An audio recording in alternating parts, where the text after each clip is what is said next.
Good evening and welcome to Thai PBS English News Service. I'm Subhajan Klinswan. Despite the good news that Tropical Storm Gami will not be as severe as originally expected once it hits Thailand, the Disaster Prevention and Mitigation Department is still warning that 33 provinces remain at risk of flooding.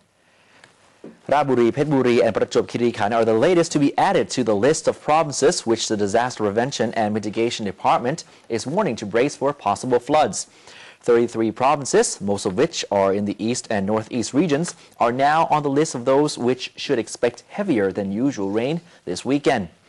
Tropical Storm Gami will reach Vietnam tomorrow afternoon and is likely to reach the Thai-Lao border later in the night. The storm, which is expected to be downgraded to a depression by then, will then pass over the east and central regions of Thailand before moving off across Myanmar. The Prime Minister has ordered all provincial governors to keep their mobile phones turned on 24/7 while Tropical Storm Gami threatens Thailand. Meanwhile, the Interior Ministry has ordered every province to step up disaster evacuation centers.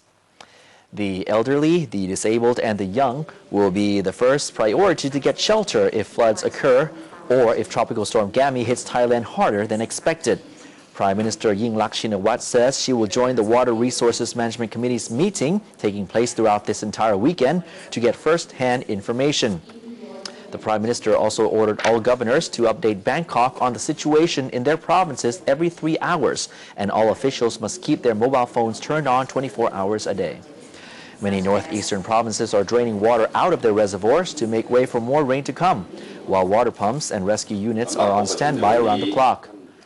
All eyes of people living near the capital city are on the Bangkok Metropolitan Administration.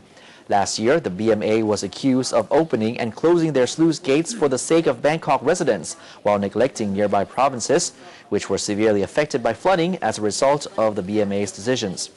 The BMA insists that if rainfall volume is less than 60 millimeters per hour as expected, the capital is not likely to see flooding.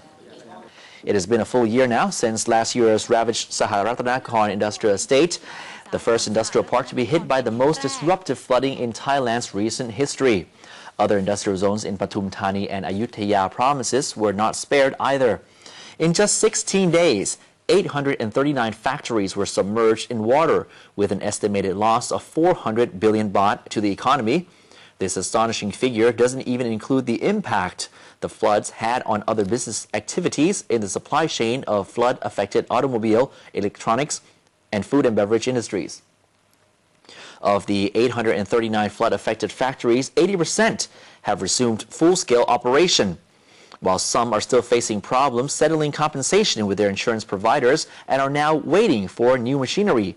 Others have moved their production bases to less risky areas, such as Nakhon Ratchasima, Sa Kaeo, Cha Cheong Sao, Prachinburi, Rayong, and Chonburi provinces. To avoid a repeat of last year's devastation, the government has allocated around 3.8 billion baht to 6 industrial estates, or 2/3 of the budget for the construction of flood prevention barriers. Now the construction has been completed in 5 industrial zones, leaving Saharatanakhon as the sole industrial estate to have only erected temporary dams. While flood drills have been undertaken and anti-flood measures have been implemented, some factory owners say that investment and expansion of business in both Pathum Thani and Ayutthaya provinces will be slow in the medium term. The Industrial Estate Authority of Thailand also noted that it has no policy to expand industrial areas in Pathum Thani and Ayutthaya provinces, but is now planning to introduce a new industrial estate in Kanchanaburi province to target the start of the ASEAN Economic Community, or AEC, as well as the newly liberalized Burmese economy. And in response to the many overloaded private rice warehouses, the Thai Rice Millers Association is asking that the government allow millers who still have rice left over from the last harvest to join the new round of rice pledging, which has started last Monday. That and more in Economic Focus with Kun Bandit Gert Bandit. Thank you, Kun Supaton. Meanwhile, the Internal Trade Department revealed that 800 tons of new rice has already been pledged, and most came from Pathum Thani and Nakhon Pathom provinces. The department expects that the volume of main crop to be pledged will exceed the Commerce Ministry's target of 15 million tons. Somchat Soitong, Deputy Director General of the Internal Trade Department, says that many private business operators are now investing in new warehouses for agricultural products and rice to cope with the government's rice pledging scheme. He was of the opinion that this would help mitigate the shortage of storage space. Next week, Commerce Minister Bunsong Teriyapirom will pay visits to local mills to inspect the readiness of the rice pledging scheme and its anti-graft measures. Meanwhile, Chanthai Raktananon, President of the Thai Rice Millers Association, is asking that the government allows millers holding leftover rice crop from the previous season be allowed to participate in the new program, since there are currently very few registered millers in the new round of pledging. The answer to easing the situation at the overloaded rice warehouses in Thailand is to release state-owned rice. The Commerce Ministry has announced that it is to sell another 700,000 tons of the crop. At the same time, to combat corruption, the ministry will strengthen security and surveillance covering the new round of rice pledging by installing more CCTV cameras, increasing the number of officials stationed at pledging locations, and updating the Bai Pratuan documents, which the farmers use to get cash for their rice from the Bank of Agriculture and agricultural cooperatives. On top of these adjustments, the Commerce Ministry will seek cooperation with the Customs Department and the Defense Ministry to enforce stricter measures against the pledging of smuggled rice from neighboring countries. Satellites will also be used to survey rice fields in an attempt to estimate the volume of production. As for the rice sales effort, the Foreign Trade Department is organizing another round of auctions, in which 700,000 tons of rice will be put up for sale, after only 250,000 tons were purchased in the last round of auctions. Commerce Minister Bunsong Teriyapirom noted that the reason very little rice was sold was because rice exporters offered low bid prices, claiming that there was a problem with the quality of the rice. However, the minister expressed confidence that the government will be able to sell its rice on a continuous basis in the next 3 months of the year. In support of the rice pledging scheme, thousands of farmers held a couple of rallies this week, but many academics remain firm in their belief that the program as is will have negative effects on Thailand's competitiveness as a rice exporter and cause a deterioration in the quality of rice. Dr. Rungtip Chonapalai talked to Professor Praipon Kumsap of Thammasat University, who reiterated that the current program can be more beneficial to both farmers and the rice market system with some adjustments, mainly by setting pledging prices below market rates and limiting the per farming household amount of crop that can be pledged to better serve small-scale farmers. They produce. There's no motivation for the quality improvement. And rice millers will have no incentive to improve the way they mill their rice. And merchants will depend so much on the price given by the farmers. And worst of all, I think this will reduce our competitiveness in the world market, because this year, for example, it's very likely that Thailand will lose the #1 position as rice export. Any way out at all? You have any suggestion? The pledging price given by the government should be lower than the market price. That can be adjusted, and that has been done before in the past. And secondly, I think the benefit should be spread out to among small farmers, because under the present scheme, small farmers miss the chance to to benefit from the scheme somewhat, because the system seems to be in favor of large farmers rather than small farmers. So therefore, you can adjust the way or the conditions under which you allow farmers to pledge their rice. For example, you limit the amount of rice per person or per farmer, for example. That would spread out the benefit onto the small farmers, which is most of them are in the northeast, by the way. Right. They are poor Any chance at all that you will win this? This is our first attempt, really, to to voice our concern and make a kind of protest and make a petition to the Constitution Court. And I hope that the court will consider it and look at it based on the merit of the case. And that's all we have for tonight's economic news. Now back to Kun Supaton for the rest of the program. Thank you, Kun Bandit. In the three southernmost border provinces, many shops in fresh markets have decided to close today for the second week as extremists threaten violence against those who operate businesses on Fridays.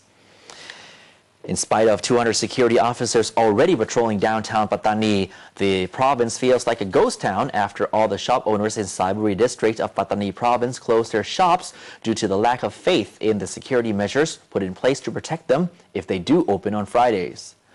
Only state offices and banks remain opened. Many public transport operators also suspended services, fearing for their safety after insurgents gave out flyers saying that they will attack those who operate business on Fridays, which is, according to Islamic beliefs, a holy day. Despite Muslim community leaders insisting working on Fridays is not a sin, the insurgents are not backing down.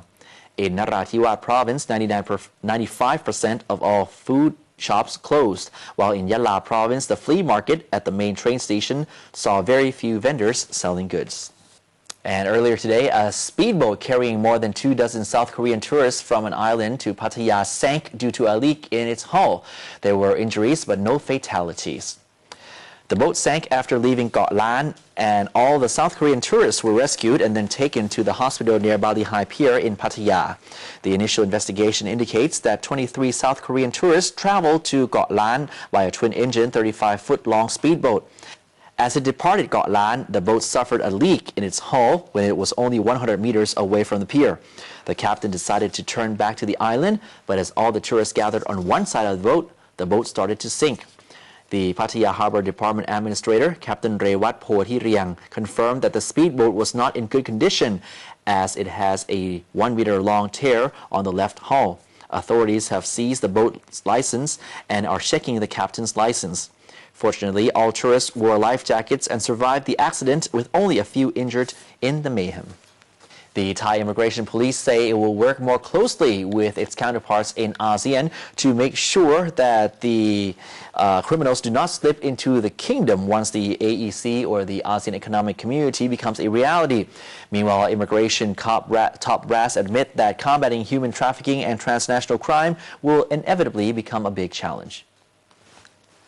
This man, who holds a German nationality, is accused for murder and is the latest suspect who Thai officials will extradite to his country of origin.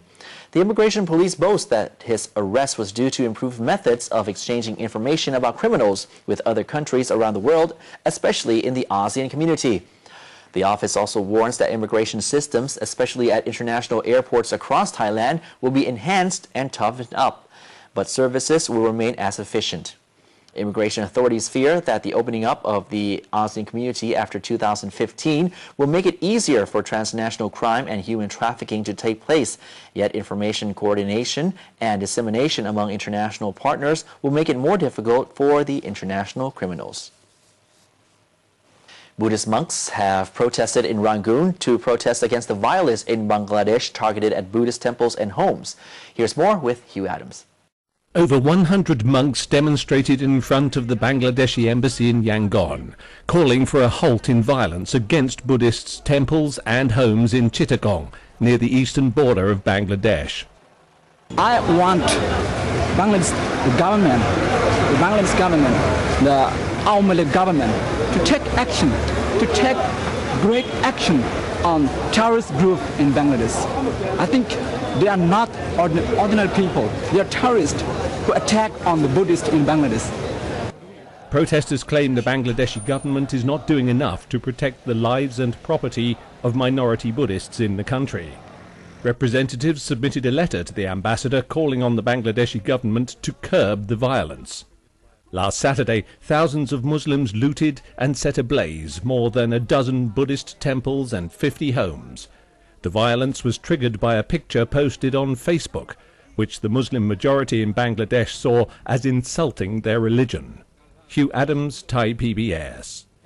Thank you, Hugh, and that's all the time we have for tonight's edition of Thai PBS English News Service. Make sure you do carry an umbrella during this weekend. See you again Monday. Good night, Swadee Kap.